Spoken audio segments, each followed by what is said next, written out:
Hello বন্ধুরা, সবাই ভালো আছেন তো সেটাই আশা করি। তো আজকে আপনাদেরকে আমি দেখাবো রূপচাঁদা মাছ।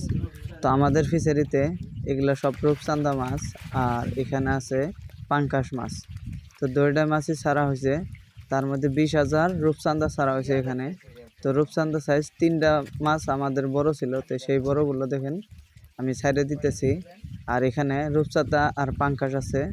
আর আমি এখান থেকে বড় বড় সিলভার যেগুলা মাছ আছে, তো ওই সিলভার মাছগুলো নিয়ে আমি আমাদের আরেকটা পুকুরে ঢালবো।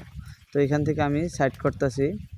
তো আপনারা আমাদের মাছের কোয়ালিটিটা দেখেন, একদম এক সাইজের মাছ পুরা সব যা এনে দিছি 20,000 যেটা চান্দা এনে দিছি রূপচান্দা। তো এই সাইজের মাছগুলো দেখেন একদম এক সাইজের। আমি অল্প জায়গা টান দিছি, তো মাছ দেখেন কীরকম আছে। আপনারা সবাই দোয়া করবেন যাতে আমি ভালো হলে এই মাছগুলো বড় করতে পারি।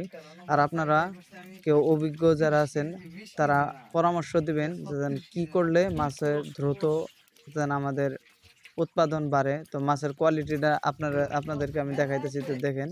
তো আমাদের একদম সাইজ জাস্ট 10 দিন হলো ছাড়ছি, আমার ডাবল হয়ে আছে। তো আমি যতটুকু জানি, আরও আপনারা কিছু যদি জানেন তো আমাকে কমেন্ট করে জানাবেন, যাতে আমি ভবিষ্যতে আরও এগিয়ে নিয়ে যেতে পারি এদেরকে।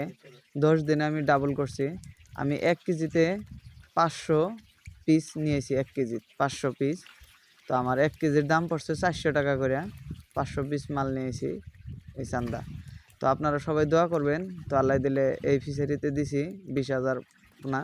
তো কী সাইজ বানাইতে পারি আপনারা আমাদের সাথেই থাকুন, যাতে আপনাদেরকে আমি দেখাইতে পারি যে এই সাইজ বানাইছি। তো আপনারাও আমার কিবা করে মাছ ছোটোর থেকে বড় করি, তো সেটাও দেখতে পারবেন আমাদের এই পেজের সাথে থাকলে। আজকে আপনাদেরকে আমি দেখাইলাম আমাদের নিজের ফিশারির চান্দা মাছ, আমি নিজে হাতে আপনাদেরকে দেখালাম। তো নেক্সট পার্টে আমি আপনাদেরকে দেখাবো আমাদের একটা পাগারেতে স্পন করছি, তো সেটা দেখাবো।